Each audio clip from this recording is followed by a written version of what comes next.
Life is a journey filled with countless interactions, opportunities, and challenges. Every day we are faced with choices that shape not only our own lives, but the lives of those around us. One of the most powerful choices we can make is to be kind. But here's the catch. We must also be wise. We must be kind, but not blind. Imagine for a moment that you are walking down a busy street. You see people rushing by, each caught up in their own world, their own struggles, their own triumphs. What if, in that moment, you decided to be the spark of kindness that lights up someone's day? A simple smile, a held door, a genuine compliment. These small acts can create ripples of positivity that extend far beyond what we can see. But here's where the not blind part comes in. Being kind does not mean being a doormat. It does not mean ignoring red flags or letting others take advantage of your good nature. True kindness, the kind that changes lives and moves mountains, comes from a place of strength, not weakness. Let me share a personal story with you. Years ago, I met a young man named Tom at a business conference. Tom approached me after my talk, eager to share his ideas and seek advice. His enthusiasm was infectious, and I found myself drawn to his passion. I decided to be kind, to give him more of my time, to listen to his plans, to offer guidance where I could. As our mentorship developed, I noticed some concerning patterns. Tom was always full of big ideas, but he struggled to follow through. He'd make commitments and break them, always with a ready excuse. I realized that by continuing to offer my time and resources without addressing these issues, I wasn't truly helping Tom. I was being kind, but I was being blind to the real problems. That's when I learned one of the most valuable lessons of my career. True kindness often requires tough love. I sat Tom down and had an honest conversation about his behavior. It wasn't easy for either of us. But by addressing the issue head on, by being kind enough to tell the truth, I gave Tom the opportunity to grow. And grow he did. Tom took that feedback to heart, worked on his follow-through, and within a year he had launched a successful startup. By being kind but not blind, I was able to make a real difference in Tom's life, far more than if I had simply continued to enable his unproductive habits. This principle, be kind but not blind, applies to every area of our lives. In our personal relationships, it means showing love and support, but also having the courage to address the issues that arise. In our professional lives, it means treating colleagues and employees with respect and compassion, while still maintaining high standards and holding people accountable. When was the last time someone was really kind to you? Not just polite, not just nice, but genuinely kind. How did it make you feel? Chances are it lifted your spirits, boosted your confidence, maybe even changed the course of your day. That's the power of kindness. It's a force that can transform lives, build bridges, and create opportunities where none existed before. But remember, kindness without discernment can lead us astray. It's like driving a car with your eyes closed. You might have the best intentions, but you are likely to crash. To truly make a positive impact, we need to combine kindness with wisdom, empathy with clear-sightedness. 1, practice daily acts of kindness. Make it a habit to perform at least one kind act each day. It could be as simple as sending an encouraging text to a friend or helping a coworker with a task. These small actions add up over time, creating a ripple effect of positivity. 2, develop your emotional intelligence. Learn to read people and situations accurately. This will help you discern when kindness is needed and when a firmer approach might be more beneficial. 3, set clear boundaries. Kindness does not mean saying yes to everything. Learn to say no when necessary, always with respect and compassion. 4, be honest even when it's difficult. Sometimes the kindest thing you can do is tell someone a hard truth. Do it with empathy and good intentions. 5, listen actively. Often the greatest kindness we can offer is our full attention. Practice listening without interrupting, really trying to understand the other person's perspective. 6, take care of yourself. Remember, you can't pour from an empty cup. Self-care is not selfish. It's necessary if you want to have the energy and resources to be kind to others. 7, forgive, but learn. When someone hurts you, practice forgiveness, but also learn from the experience and adjust your boundaries if necessary. 8, seek to understand before being understood. Before jumping to conclusions or reacting, take a moment to try and see the situation from the other person's point of view. 9, be patient. True kindness often requires patience. Change and growth take time both for ourselves and for others. 10. Celebrate kindness in others. When you see others being kind, acknowledge and appreciate it. This encourages more kindness and creates a positive feedback loop. How we can implement them in our daily lives and the profound impact they can have. Imagine you are building a house. Each brick you lay might seem small and insignificant on its own, but over time, those bricks come together to create something magnificent. That's what daily acts of kindness are like. Each individual action might seem small, but over time, they build a life and a world of compassion and connection. Start your day by asking yourself, how can I make someone's life a little better today? Maybe it's leaving a generous tip for your barista or sending a heartfelt message to an old friend you have been thinking about. Perhaps it's offering to mentor a junior colleague at work or simply holding the elevator for someone rushing to catch it. These acts do not have to be grand gestures. In fact, it's often the small, seemingly insignificant acts that have the most profound impact. Why? Because they're unexpected. They catch people off guard in the best possible way, reminding them that there is goodness in the world. Do not do it for recognition or reward. Do it because it's the right thing to do. Do it because every time you choose kindness, you are not just changing someone else's day. You are changing yourself. You are reinforcing neural pathways in your brain that make kindness your default response. You are becoming, day by day, act by act, a kinder person. And the beautiful thing about kindness, it's contagious. When you are kind to someone, they're more likely to be kind to others. You create a ripple effect that extends far beyond your immediate interaction. You never know how far that ripple might travel or whose life it might touch. Emotional intelligence is like a superpower in human interaction. It's the ability to recognize, understand, and manage our own emotions, as well as to recognize, understand, and influence the emotions of others. In the context of being kind but not blind, emotional intelligence is crucial. Think of emotional intelligence as your radar system. It helps you pick up on subtle cues in people's behavior, tone of voice, and body language. It allows you to sense when someone is struggling, even if they're putting on a brave face. It helps you discern when a situation calls for gentle encouragement and when it requires a more direct approach. To develop your emotional intelligence, start by practicing self-awareness. Take time each day to check in with yourself. How are you feeling? Why are you feeling that way? The more you understand your own emotions, the better you will be at understanding others. Next, work on your empathy. Try to put yourself in other people's shoes. When someone is acting in a way you do not understand or appreciate, ask yourself what might be going on in their life to cause this behavior. This does not mean excusing bad behavior, but it does mean approaching it with understanding rather than judgment. Practice active listening. When someone is speaking to you, give them your full attention. Do not just wait for your turn to speak. You really listen to what they're saying and try to understand the emotions behind their words. Learn to recognize emotional triggers, both in yourself and in others. When you can identify what sets you off, you are better equipped to manage your reactions. When you can recognize others' triggers, you can navigate difficult conversations more successfully.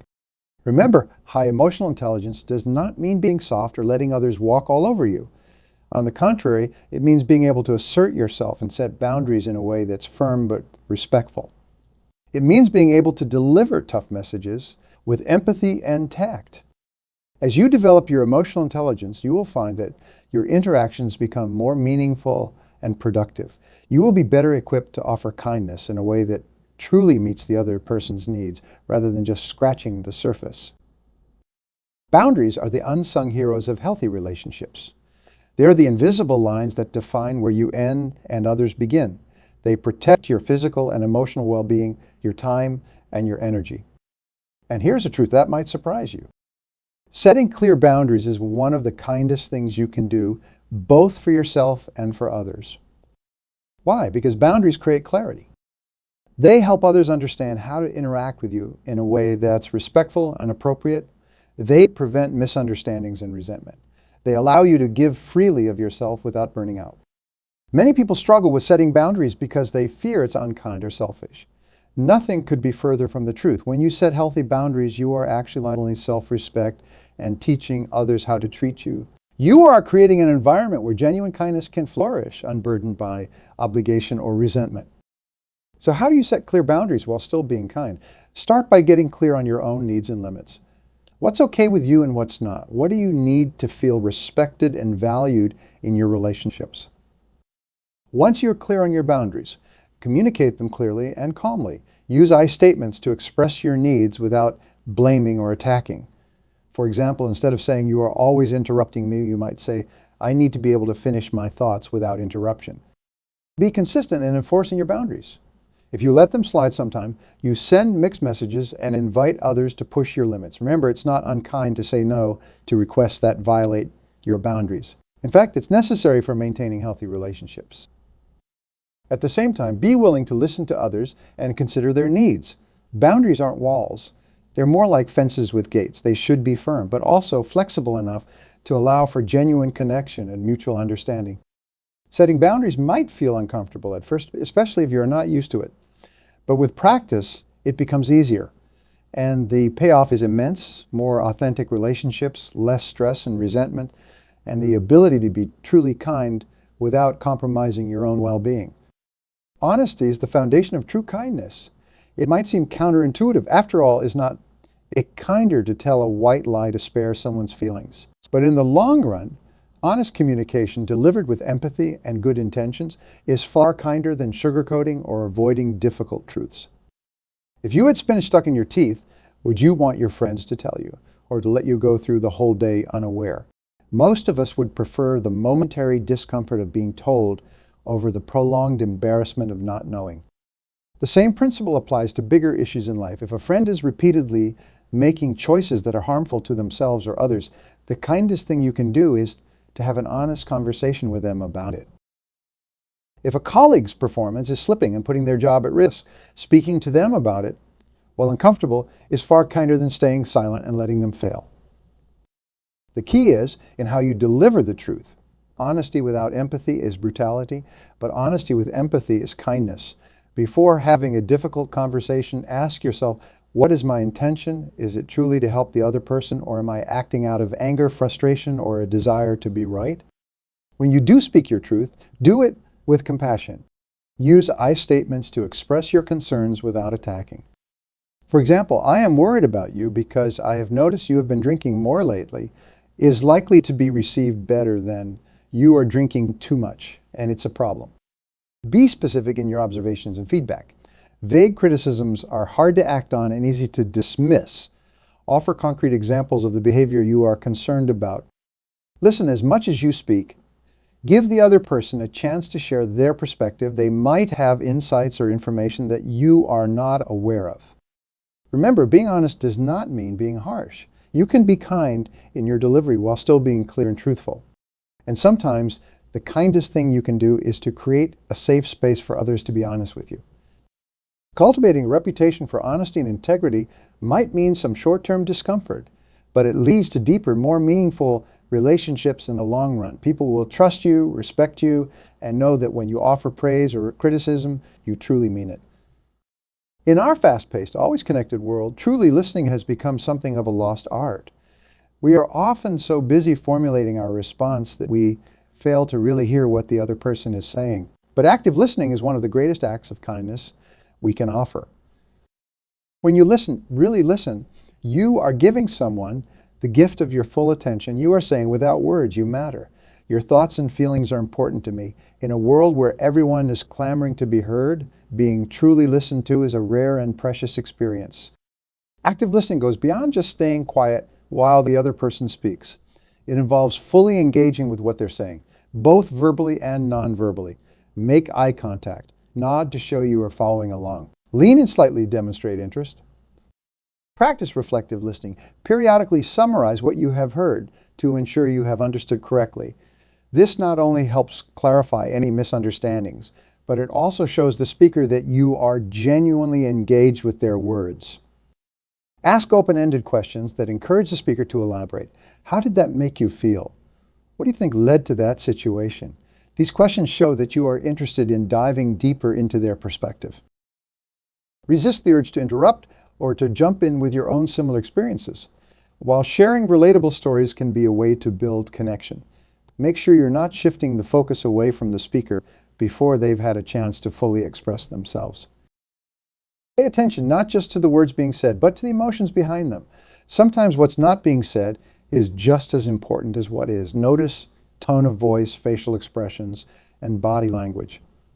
These nonverbal cues can give you valuable insights into the speaker's true feelings. Suspend judgment. Even if you disagree with what's being said, try to listen with an open mind. Your goal is to understand, not necessarily to agree. Listen to understand, not to respond. Too often, we are mentally preparing our rebuttal while the other person is still speaking. Instead, focus on fully grasping their perspective before you consider your response. Remember, active listening does not mean you have to agree with everything being said. It does not mean you can't express your own thoughts or opinions. It simply means giving the other person your full, undivided attention while they're speaking.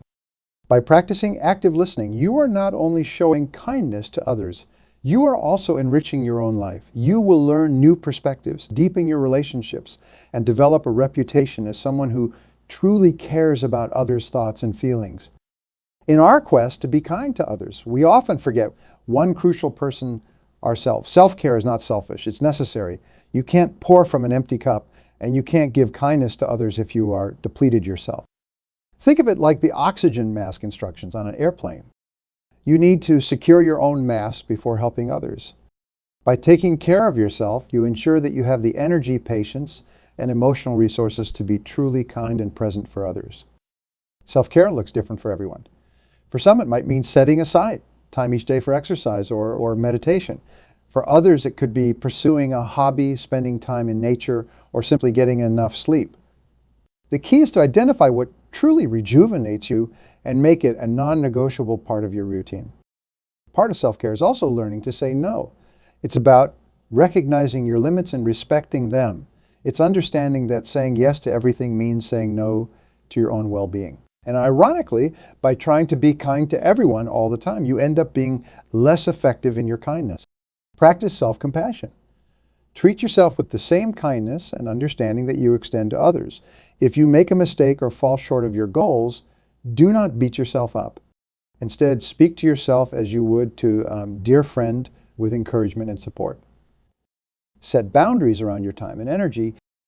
It's okay to have periods where you are focused solely on your own needs. This is not selfishness. It's self-preservation. By taking time to recharge, you are ensuring that you can show up fully for others when it matters most. Remember, being kind, but not blind, applies to how we treat ourselves too. We need to be kind to ourselves, nurturing our physical and mental health. But we also need to be honest about our own shortcomings and areas for growth. This balanced approach allows us to continuously improve while maintaining our self-esteem and emotional well-being.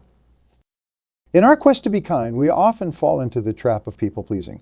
We say yes to every request, take on more than we can handle, and neglect our own needs in the process. But this is not true kindness. It's a recipe for burnout and resentment. True kindness comes from a place of strength and authenticity, not from a desire to be liked or to avoid conflict. When we are well-rested, emotionally balanced, and fulfilled in our own lives, we have so much more to give to others. Our kindness becomes genuine and sustainable rather than forced or depleting. We are able to listen more attentively, respond more thoughtfully, and make a more significant positive impact on those around us. Taking care of yourself also sets a powerful example for others. It shows them that it's okay, even necessary, to prioritize their own well-being. In this way, your self-care becomes an act of kindness, not just to yourself, but to everyone who looks up to you or follows your lead. Self-care is not about indulgence or selfishness. It's not about ignoring our responsibilities or shirking our commitments. It's about finding a balance that allows us to show up as our best selves in all areas of our lives. It's about recognizing that we can't be truly kind to others if we are constantly running on empty. In the context of our theme, be kind but not blind. Self-care also involves being honest with ourselves about our own motivations and behaviors. Are we genuinely taking care of ourselves, or are we using self-care as an excuse to avoid difficult tasks or responsibilities? Are we setting healthy boundaries, or are we building walls that keep others out? These are the kinds of questions we need to ask ourselves regularly to ensure that we are staying true to our values and goals. One of the most powerful forms of self-care is continuous learning and personal growth. When we invest in our own development, whether through reading, taking courses, seeking out new experiences, or reflecting on our experiences, we expand our capacity for kindness and wisdom. We become better equipped to navigate complex situations, to understand diverse perspectives, and to offer meaningful support to others. This growth mindset ties directly into our theme of being kind but not blind. As we learn and grow, we become better at discerning when kindness is needed and when a firmer approach might be more beneficial. We develop the emotional intelligence to read situations more accurately and respond more appropriately. We become more aware of our own biases and blind spots, allowing us to be more genuinely kind and fair in our interactions with others. Another crucial aspect of self-care is cultivating a support network. Surrounding yourself with positive, supportive people who encourage your growth and respect your boundaries is essential. These relationships provide a safety net when times are tough, a sounding board when you need advice, and a source of joy and connection that fuels your ability to be kind to others. But remember, being kind but not blind applies to these relationships too. It's important to nurture friendships and connections that are mutually beneficial where there is a healthy give and take. Be wary of one-sided relationships that drain your energy without reciprocation. True friends will understand and respect your need for self-care and boundaries. As you prioritize self-care, you will likely find that your capacity for kindness grows. You will have more patience, more empathy, and more emotional resources to draw from when others need your support. You will be better equipped to handle stress and challenges without losing your cool or lashing out at others. In essence, by taking care of yourself, you are investing in your ability to be kind to others. But let's not forget the not blind part of our theme.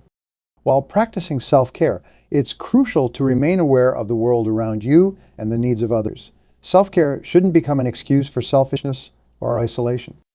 It's about finding the right balance, taking care of yourself so that you can better take care of others and contribute positively to your community. In this digital age, one form of self-care that's becoming increasingly important is digital detox. Constantly being connected, bombarded with information and notifications can be incredibly draining. Taking regular breaks from technology, whether it's a few hours each day or a longer period each week, can help you recharge, refocus, and reconnect with yourself and the physical world around you. This digital detox ties into our theme of being kind but not blind in several ways. First, it's an act of kindness to yourself, allowing your mind to rest and reset.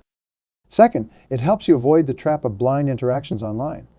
Those knee-jerk reactions and heated exchanges that often occur when we are constantly connected. By stepping back, we give ourselves the space to respond more thoughtfully and kindly when we do engage online. Another important aspect of self-care is learning to celebrate your successes and forgive your failures. Too often, we are our own harshest critics. We brush off our achievements as insignificant and dwell on our mistakes. But being kind to yourself means acknowledging your progress, no matter how small, and treating your setbacks as learning opportunities rather than reasons for self-condemnation. This balanced self-view is crucial for being kind but not blind. When we have a healthy self-esteem, we are less likely to seek validation through people-pleasing or to let others take advantage of our kindness.